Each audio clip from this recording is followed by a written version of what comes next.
By Douglas Herbert from our International Affairs Desk. Doug, of course, weighing on this whole conversation is the heavy bombardments by Russia this week against critical infrastructure. Yeah, that is what has brought this back to sort of the top priority in the inbox for Ukraine. Every time its officials go to Europe or in Washington, its defense minister is in Washington right now with the senior advisor to the president, making the same case, doing the full press on the Biden administration. Listen, this is a familiar refrain. The plea with the West, you've given us all these nice, shining, fancy, sophisticated long-range weapons. Please let us use them. Lift those restrictions so we can actually use them to the best of their ability to hit the targets we need to hit.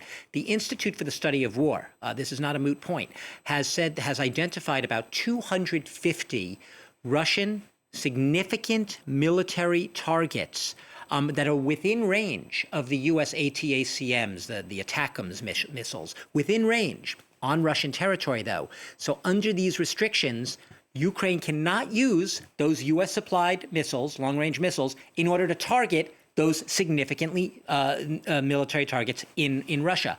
It says only 20 of those 250 are actually allowed to be struck under the current rules.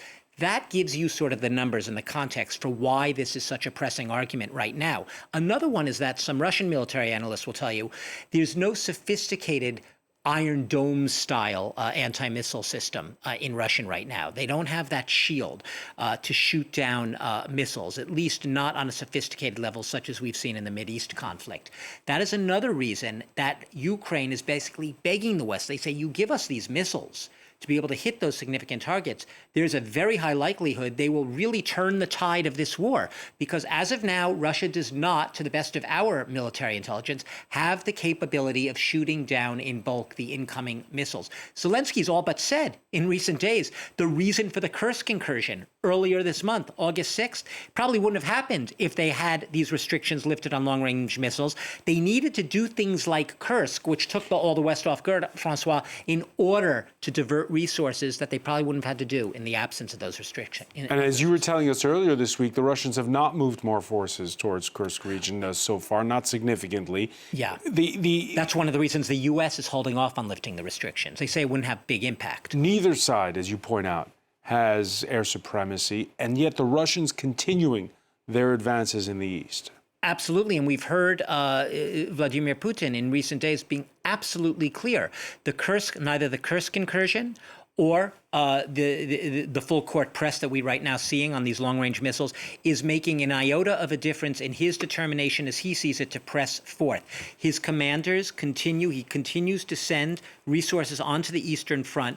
Zelensky may have thought that it would siphon a lot of resources away and troops away towards the Kursk region. We haven't seen evidence of that, at least not from the military bloggers, at least not from the military analysts, of any sign that Kursk is diverting those resources away.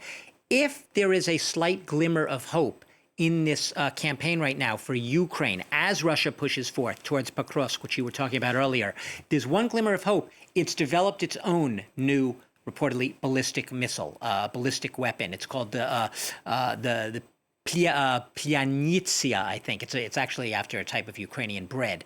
And this is a ballistic missile which is on a par in terms of range, Ukrainian-built, not Western-supplied, Ukrainian homegrown missile, which has a similar range as the U.S. ATACMS, those ATACMS missiles, which I was just talking about. If the Ukrainians, that's a big if at this point, Francois, were able to start ramping up, scaling up the production of those missiles, that possibly could give them the extra military leeway and perhaps an advantage that they don't have, and would perhaps take some of the pressure off on the West to have to lift its own restrictions. Douglas Herbert, many thanks for that.